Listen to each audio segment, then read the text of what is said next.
Hi guys! Tara, samahan niyo ako sa aking mini vlog. Saturday nga pala ngayon, kaya pwede mag-civilian.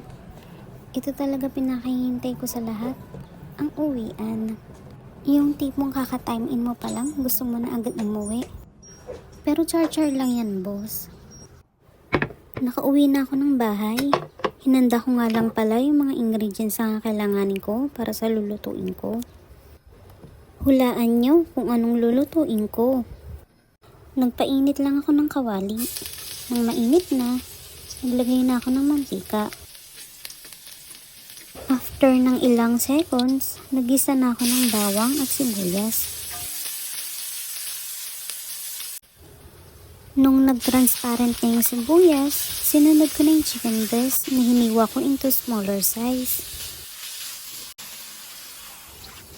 Hinintay ko lang maluto yung chicken. Then after ng ilang minuto, naglagay na ako ng tubig. Nilagay ko na rin pala yung chicken cubes. Habang hinihintay kumulo yung niluluto ko, maglalaga na lang muna ako ng itlog. Papakuluan ko lang ito ng 5 to 7 minutes. Hinati ko pala yung chicken breast kanina. Naghiwalay ako ng ipiprito ko. Naglagay lang ako ng mga pampalasa tulad ng breading at liquid seasoning. Nilagay ko na rin pala yung natirang magic sarap. Naglagay din ako ng paminta. Nakalimutan kong ilagay yung paprika. Nagsuot pala muna ako ng plastic gloves. Hinalo-halo ko lang pala ito maigi para pantay yung pagkakako. Kumulo na pala yung mga nakasalang ko. Nilagay ko na pala yung macaroni pasta. Sunod ko na nilagay yung evaporated milk, paminta at asin. Hinalo-halo ko lang at nilagay ko na yung mga gulay.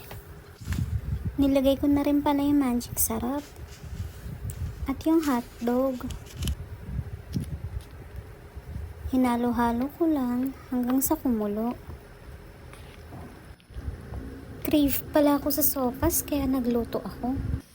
After magluto ng sopas, isusunod ko naman tong chicken breast.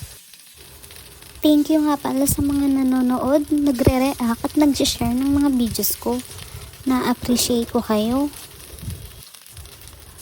Kahit iilan lang kayo, maraming thank you pa din. At hindi pala madaling gumawa ng content, kaya malaking bagay yung engagement nyo sa mga videos ko. Sana soon dumami tayo. Hindi nga pala deep fry ang pagkaluto ko sa chicken breast since madali lang siya maluto.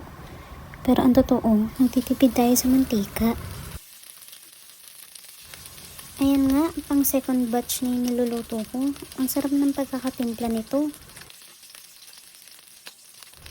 Pwede siyang pang ulam at pwede siyang pang pulutan.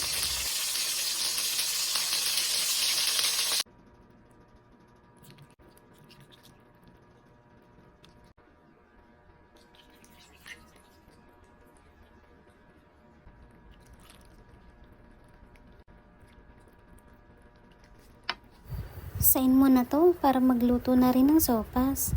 Hanggang dito na lang. Bye!